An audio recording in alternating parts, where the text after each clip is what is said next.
Hello and welcome to the week. Jammu and Kashmir Chief Minister Omar Abdullah today held his first press interaction at Sher Kashmir International Conference Center on the banks of Dal Lake. This is for the first time that the Chief Minister met the press. Invitations had gone to the press a day before yesterday, and today media men from different local and national media, they assembled at SKICC, and soon around 11:15 Umar Abdullah arrived along with his cabinet ministers Sakina Itu, Deputy Chief Minister Surinder Chaudhary, and advisor Nasir Aslam Wani, and also the Chief Secretary of Jammu and Kashmir Atal Dulu. There were some lighter moments also. Umar said that he would rather prefer to call it a press interaction than a conference.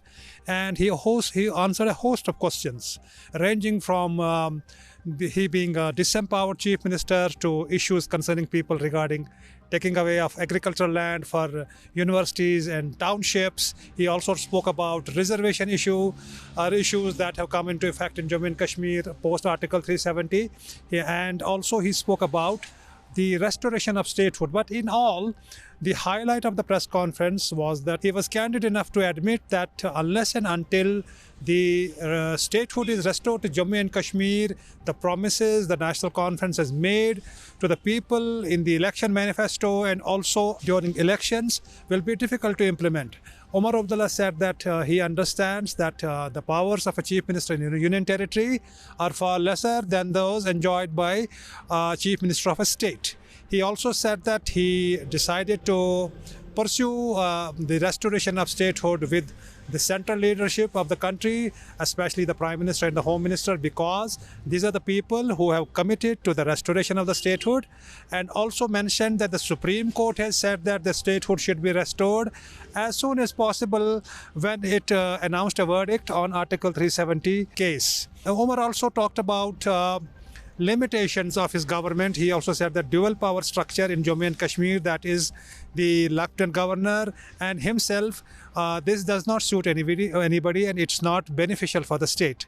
For example, in reply to a question regarding the restoration of statehood, he said the Supreme Court has said that it should happen as soon as possible, and he said that I think that 1 year is enough to restore statehood, and he said that the people have voted with fervor and now they deserve tangible results. And he said that he added that unless and until the statehood is restored, he will not be able to come good on the promises made to the people during elections.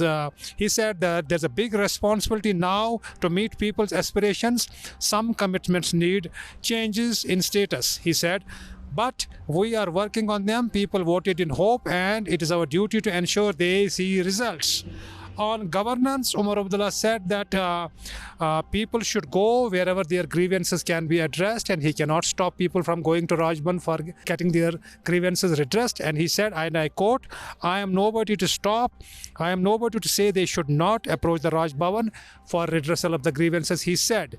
And on the controversies regarding the Advocate General's appointment, the Advocate General of Jammu and Kashmir, who had put in his papers, who had resigned, Omar Abdullah had asked him to continue, but when there was a case concerning reservations in Jammu and Kashmir being heard in the High Court, and he could not, High Court wanted to hear the opinion of the Advocate General of Jammu and Kashmir, but the Lieutenant Governor did not allow that Advocate General to appear before the court, because the Advocate General's position is governed by the Lieutenant Governor and not by the Chief Minister. So these are some of the issues. Apart from that, he also spoke about the land. He said the concerns regarding land, that people are now protesting that agricultural land, especially the setting up of NIT, National Institute of Technology, in South Kashmir's Pulwama, where more than 5,000 canals of land are being requisitioned to set up an NIT campus in South Kashmir. He said that the development has to happen and it will take some land, but at the same time he said that if people are not interested, there are MLAs within his government who are interested in shifting such project to their own constituencies. But he also added that they would try to explore land that is not agriculture, that is not usable, will be used for such projects, especially railways and education. All in all, it was a press conference where he also spoke about the press freedom. He said that the gathering today here is a testament to the fact that press is free, largely free. There are a lot of journalists who stood up, and he said that they were feeling constraints, not only in reporting, but they were also feeling constraint and feeling financial issues regarding advertisements. So he said that they will be looked into and this will be streamlined. All in all, it was a press conference where the Chief Minister was very candid enough to admit the fact that he is not empowered enough to deliver on the promises and the issues concerning people. And he said that unless the statehood is restored, this situation will continue.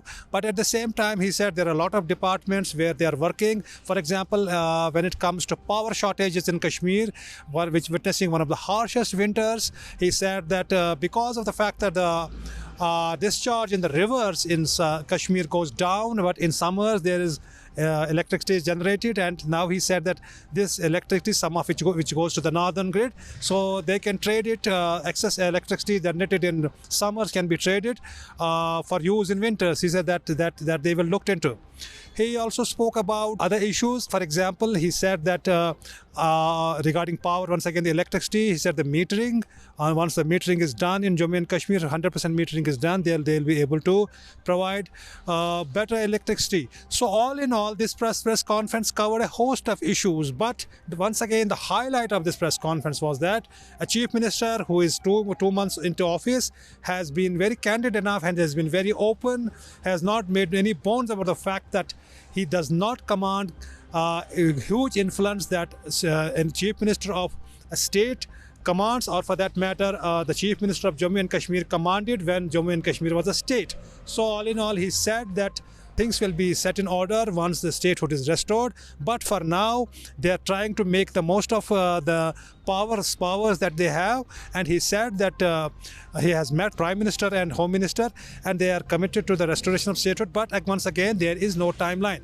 So all in all, in this first press conference, the Chief Minister of Jammu and Kashmir, Omar Abdullah, trying to explain to the people at large and his constituency, and also those who voted for him and also those who did not vote for him, that the government is committed, but in absence of the powers that he needs to come good and implement the promises on ground, will have to wait unless and until the statehood is restored to Jammu and Kashmir.